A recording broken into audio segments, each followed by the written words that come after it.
আজকে আপনাদের তৈরি করে দেখাবো নতুন এক ধরনের রান্না, কচু পাতায় রুই পাতুরি।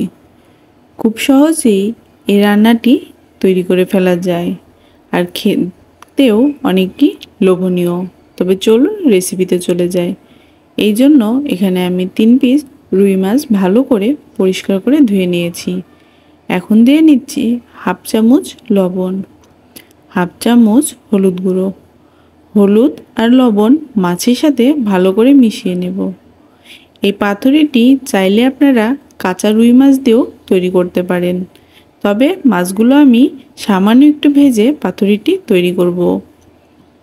একটি প্যানের মধ্যে সামান্য পরিমাণ তেল গরম করে মাছগুলো আমি ভালো করে হালকা ভেজে নেব।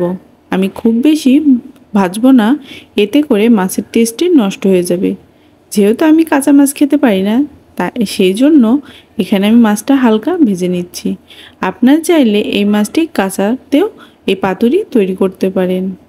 মাছগুলো হালকা ভাজা হয়ে গেছে, এখন আমি একটি একটি করে তুলে নেব। খুব বেশি ভাজা হয়ে গেলে মাছগুলোর একটি ক্রিস্পিনেস চলে আসবে এবং পাতুরির টেস্টটিও নষ্ট হয়ে যাবে। এই রেসিপিটি বাড়িতে যদি একবার তৈরি করেন সবাই অনেক পছন্দ করবে। যারা কচু শাক খেতে পছন্দ করে না তারাও এই রেসিপিটি কিন্তু চেটেপুটে খেয়ে নেবে। এখন একটি প্যানের মধ্যে আমি 2 কাপ জল হালকা আছে গরম করে নিচ্ছি। এর মধ্যে দিয়ে নিচ্ছি হাফ চামচ লবণ। এখন চুলাটি বন্ধ করে আমি এক এক করে কচু পাতাগুলো গরম জলের মধ্যে 2 মিনিটের জন্য ভিজিয়ে রাখবো। এতে করে কচু পাতাগুলো নরম হয়ে যাবে এবং খেতে গলা কুটকুট বা গলা ধরবে না। এক এক করে সব কচুর পাতাগুলো আমি এখানে দিয়ে নিচ্ছি। এই রেসিপিটি আপনারা রুই মাছের পরিবর্তে ছোট মাছ বা অন্য কোনো মাছ দিয়েও তৈরি করতে পারবেন। এতে করে এর টেস্টের কোনো হেরফের হবে না। সবগুলো কচু পাতা গরম জলের মধ্যে ভিজিয়ে নেওয়া হয়ে গেছে। এখন পাতুরির পুরটি রেডি করব। এই জন্য এখানে দিয়ে নিয়েছি হাফ কাপ পেঁয়াজ কুচি। পেঁয়াজগুলো একদম আমি মিহি করে কুচিয়ে নিয়েছি। এখন দিয়ে নেব হাফ চামচ রসুন বাটা, দিয়ে নিচ্ছি হাফ চামচ হলুদ গুঁড়ো, স্বাদের জন্য দিয়ে নেব হাফ চামচ লবণ বা আপনাদের, আর দিয়ে নিলাম 1 চামচ লাল মরিচের গুঁড়ো। আপনারা চাইলে এখানে কাঁচা মরিচ ব্যবহার করতে পারেন। আর দিয়ে নিয়েছি হাফ চামচ ধনিয়া গুঁড়ো।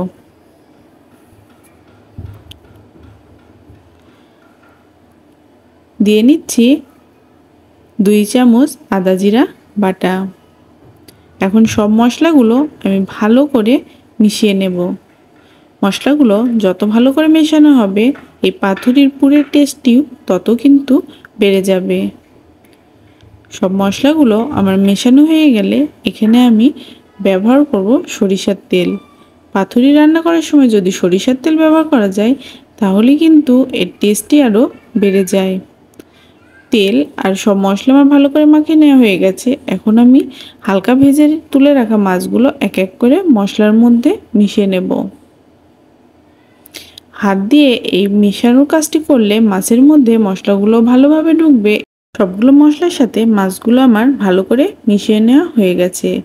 এখন এটি 5 মিনিটের জন্য আমি এইভাবেই রেস্টে রেখে দেব।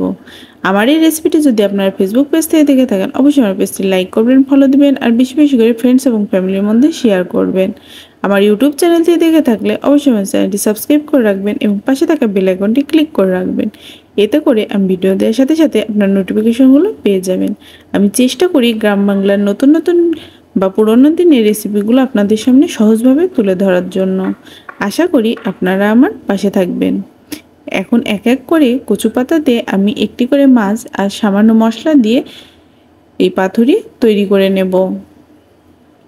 আপনারা দেখে বুঝতে পাচ্ছেন এর মধ্যে গন্ধ বা স্বাদের জন্য একটি কাঁচামরিচ আমি দিয়ে নিয়েছি।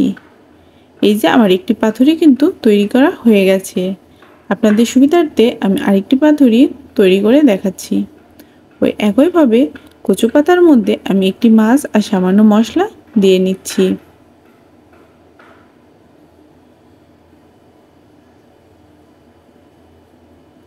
এখন কচু পাতাটি আমি মুড়িয়ে নেব।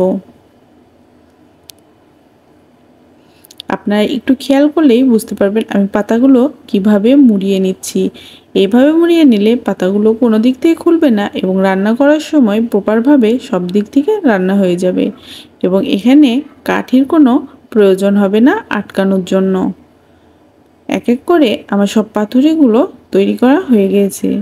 আপনারা চাইলে এই পাতুরিটি কচু পাতার পরিবর্তে বিভিন্ন লাউ পাতা বা মিষ্টি কুমড়ার পাতা যে কোনো পাতা দিয়ে তৈরি করতে পারেন। এখন আমি আগে থেকেই যে ভেজে নিয়েছিলাম মাছগুলো সেই তেলের মধ্যে এক এক করে পাতুরিগুলো দিয়ে নিচ্ছি। এখন আমি এই রান্নাটি হালকা আঁচে করব কিছুক্ষণ সময় নিয়ে। এতে করে ভিতরের মশলাগুলোও রান্না হয়ে যাবে এবং ওপরের পাতাটিও অনেকটাই নরম হয়ে যাবে। আমার এক পাশ হয়ে গেছে, এখন উল্টে পাল্টে আর এক পাশ ভালো করে ভেজে নিচ্ছি। তবে এখানে আমি এই রান্নাটি ঢেকে রান্না করব না। ঢেকে রান্না করলে এখান থেকে অনেক জল বের হয়ে যাবে এবং এর টেস্টটি নষ্ট হয়ে যাবে। আশা করি আজকের এই রেসিপিটি আপনাদের অনেক ভালো লাগবে এবং বাড়িতে একবার হলেও এইভাবে রুই পাতুরি তৈরি করে খাবেন এবং আমাকে কমেন্টে জানাবেন আপনাদের কাছে কেমন লেগেছে এবং কোনো ভিডিওর রেকমেন্ডেশন থাকলে আমাকে অবশ্যই কমেন্ট করবেন। আমি চেষ্টা করব সেই রেসিপিটি তৈরি করে দেখানোর জন্য।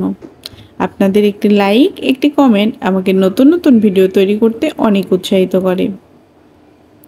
আমার সবগুলো পাতুরি ভাজা হয়ে গেছে এবং আমি উল্টিয়ে পাল্টিয়ে কিছুক্ষণ এটি আরেকটু ভেজে নেব। এখন আমি সার্ভ করে নিচ্ছি। দেখে বুঝতে পারছেন কতটা লোভনীয় হয়েছে আজকের এই কচু পাতায় রুই পাতুরি। এই রেসিপিটি আপনারা বাড়িতে আসা আত্মীয়দের সামনেও তৈরি করে দিতে পারেন, তারাও অনেক পছন্দ করবে। এখন একটি পাতুরি আপনাদের আমি দেখাচ্ছি। পাতা উপরে কচু পাতা অনেক সুন্দরভাবে কিন্তু রান্না হয়ে গেছে এবং ভিতরের মশলাগুলো পারফেক্ট কুক হয়ে গেছে। এখন মাছ আমি কেটে দেখাচ্ছি, দেখে বুঝতে পাচ্ছেন। এক থালা ভাতের সাথে এইভাবে এক ধরনের পাতুরি থাকে তাহলে কিন্তু আর কোনো কথা হবে না। আজকে এই পর্যন্তই। নতুন একটি ভিডিও নিয়ে হাজির হয়ে যাব। ততক্ষণ পর্যন্ত সবাই সুস্থ থাকবেন, ভালো থাকবেন। ধন্যবাদ সবাইকে।